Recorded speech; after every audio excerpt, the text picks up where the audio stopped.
All right. As hard as this may be for you to believe, there is another cartoon animated series about Spider-Man. I know. God, when have they done that in recent years?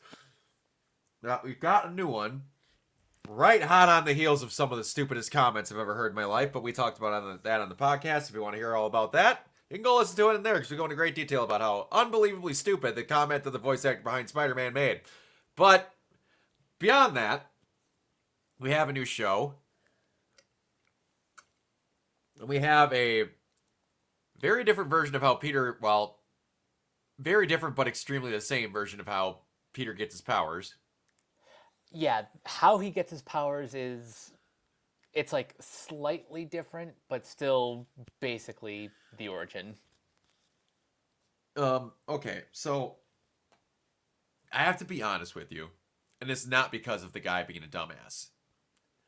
I am not the hugest fan of the voice of Peter in this so far. He sound he honestly does I kind of sound like a he sounds like we have Tom Holland at home. Yeah, you could tell he's trying to do the what I want to say. What's the word when how not cadence, how a person talks, inflections. He's very much trying to mimic the version of Tom Holland and how he speaks, which I don't think's a good thing. I don't know if that's what he was going for, but it's weird. And that he's the only voice that I really feel that way about in this so far. And I think Everyone and I else I think thought was I think great. the reason why he is sounding like that is because a he was cast in the Marvel Zombies episode of What If. So he All was right. like he was quite literally trying to voice match Tom Holland. That does make sense. The other I like this animation. It's going to take some time to get used to. Yeah, you're not wrong. It's very this is there is a I want to say it was even a Spider-Man game that had very similar animation to this. It's just it's going to take some time to do, but I like it. I love and I know hyperbole love that intro. Oh, the intro is awesome. The intro is banging. That old school into that full on rap chorus and all that. I don't know whose decision that was, but give that guy a raise because that intro is a freaking banger. And yeah, it's is Pearl a new thing?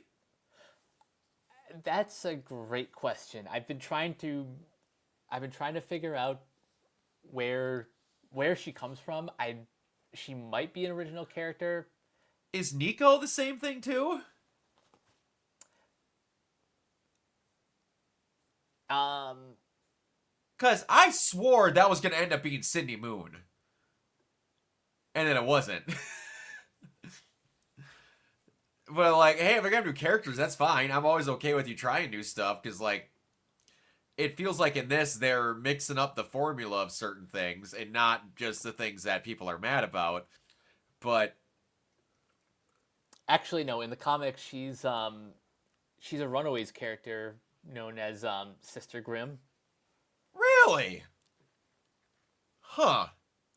That's different. I do not know much about the Runaways, so that would explain. But okay, cool. So correct me if I'm wrong. That was very clearly a venomized creature that Strange was fighting. That was exactly my thought. Okay, good. Cause I was like, that's Venom. Peter has Venom already in the first episode as Spider-Man. I'm like, that's crazy. And then I'm like, he isn't even Spider-Man yet. So he gets bit by a Venom looking creature from a different dimension. I do kind of love how it's only the first episode, and already we're playing with the multiverse, and Yeah. Doctor Strange just kind of waltzes in like, "Hey, I'm not supposed to be here." Yeah, exactly. And like you see the Iron Man in the on the rearview mirror and stuff like that. That's cool. Do you feel like they are making Lonnie Lincoln Eddie Brock in this? I I'm not sure. By the way, for those who don't know, that's Tombstone. Yes. I'm kind of wondering if they're gonna play around with some stuff and having like the oh, what is it? The Spectacular Spider-Man version of Eddie and Peter, but with Peter and Lonnie. That'd be cool. I'd be okay if they actually put a decent spotlight and did something really cool with Lonnie Lincoln, because that's untapped character potential, and you have him pre-Tombstone, which you never get to see. So that's exciting. And you have Lonnie not being an idiot, which he gets kind of just used as a big muscle-headed, hard-skinned dude. But yeah, like, this is cool. They're mixing the formula. This is already not a version of Peter Parker that we have ever. Like, friend-wise, friend group-wise. Yeah, he's building out like a pretty exciting little friend group. Yeah, they also... I can't tell if I like or don't like the suit. It's it's an acquired taste. Yeah. Like, it definitely... It's the most homemade-looking Spider-Man suit there's been. Oh yeah, for sure. Like, the bag over the head, the sweater, whatever. Like, the original Tom Holland suit that literally just had the eyeballs and the sweater, that's very homemade, but this is like he's got not the itty bitty wrist rocket freaking web shooters yet. He's got a full on freaking gas powered freaking propulsion going. So this is very, very early starts Peter Parker, which is something again we haven't done. But there is very much MCU-ness to this, which I was fully expecting. Same. Like, correct me if I'm wrong. Don't they just point blank redo the scene with Tony in the apartment just with Norman Osborn? Yep. That is all. Like the car and everything? Yeah, that like other than him carrying a DVD player that he picked up picked up in the trash. That, I was like, what time period is this? Why excited about a DVD player? Yeah, you have Norman Osborn just in the house, and it's going to be because maybe Norman knows he's Spider-Man? If we're going to have the exact situation, be like, hey, is this you? You saved my son earlier, and through security and having high-tech shit, I could tell that was you. I mean, it kind of makes sense. Kind of. They're switching up with what the people are in this, and if they want to actually make a genuine, not evil Norman Osborn, that would be weird. Although, according to the showrunner, he's not like Norman Osborn is not a hero. Well, you can not be a hero and not be a dick. I wouldn't True. consider J. Jonah Jameson a hero. There's points where he's heroic, but he's not going to go save children from a burning building. True. So we'll see. We'll see what happens. By the way, shout out to Zeno Robinson for voicing Harry Osborn. Yeah, Zeno Robinson's a great dude. I got to meet him at Colossal Con North a couple of months ago. He's a great guy. Yeah, it's going to be interesting to see what they do with this. A lot happened in this episode, but nothing happened in this episode.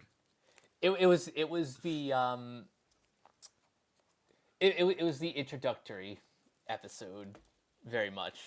Yeah. Yeah, I can't think of much else to say. We pretty much got everything. This is a very bog standard episode to just get you into everything. So unless you got something else. Um, no, this is more just like kind of getting a lay of the land, introducing the necessary characters. It's the next episode that I'm more curious about. Hmm. Absolutely, I am too. All right, where can everybody find you? You guys can find me on all the various social media sites at Captain K42. You can check out my quick thoughts on letterbox.com/CoachK42. And you can follow Renegade Pop Culture on Facebook and Blue Sky at Renegade Pop Culture.